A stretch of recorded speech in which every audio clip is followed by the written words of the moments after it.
It's staggering how little happiness I can pull from that game on this massive win that the Timberwolves just picked up on the road in Chase Center against the Golden State Warriors. Huge game as far as the standings for both teams. Neither team really wanted to win this one. It felt like horrible execution from both sides. And the stars returned for the Timberwolves. We had Cat back. We had Ant back. Warriors have most of their health, just missing essentially Andrew Wiggins as their one key piece out. But the stars really did not show up for this one, especially on the Timberwolves side. Anthony Edwards was really bad. Poor shooting night, was getting beat off ball all the time, just getting wide open looks for Warriors defenders. Really didn't feel like Ant was right in that one. He was not driving the ball very much, deferring a ton, settling for jump shots, and just didn't really have his explosive burst. Plus, it doesn't help a portion of your minutes going up against Gary Payton II, who also made his return. He looked a lot fresher in his return to play. He was a pest, and Ant wanted nothing to do with trying to attack him. Karl Anthony Towns would also have a terrible shooting night.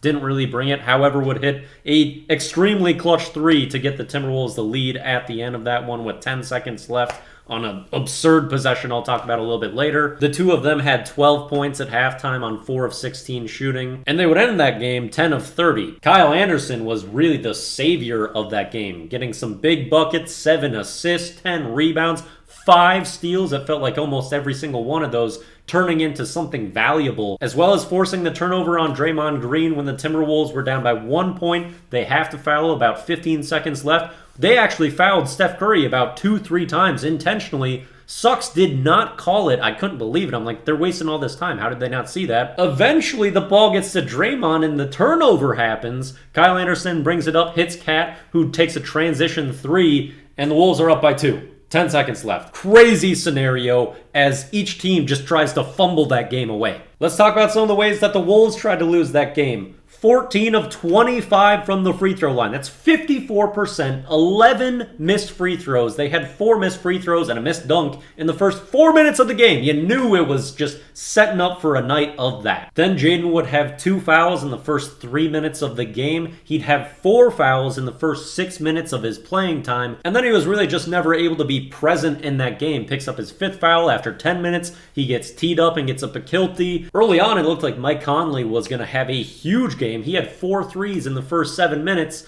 and he did not score the rest of the game. Also, 2 assists for the entire game. But he would bring the defensive intensity still, and he is a big upgrade on that end compared to D'Lo. But he has these periods of excessive non-production on the offensive end, even more than D'Lo would. A bunch of signs of a bad basketball team where you don't capitalize on your advantage and you really get punished from your mistakes. At almost every interval, it felt like you were leading by less than you should have been. They had an 11-point lead in the first and would be tied at the end of that one. They had a 12-point lead in the second. They would end up trailing that at the half by 2. Also had a stretch of over 9 minutes where they did not score a field goal. Also an end of quarter thing that I want to mention, Taurean Prince gets a flagrant foul on Jordan Poole on a transition layup, hits him in the face. It was a flagrant. Taurean does that way too much. I think he's probably got the most flagrants on the team. So Jordan Poole will get 2 free throws from that, and then he immediately reaches. So he gives Jordan Poole, one of the best free throw shooters in the NBA, 4 free throw attempts to end the first quarter.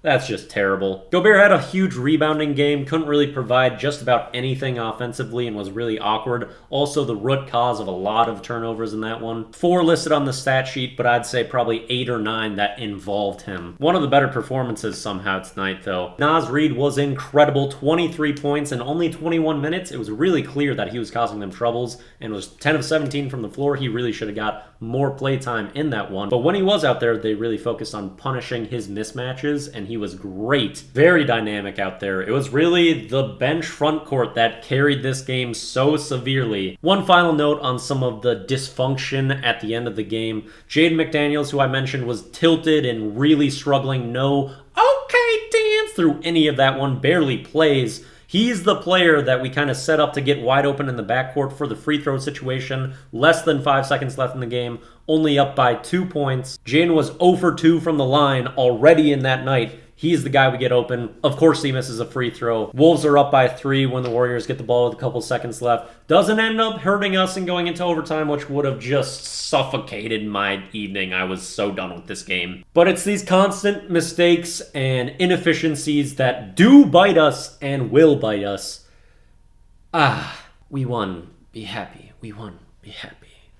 Peace out.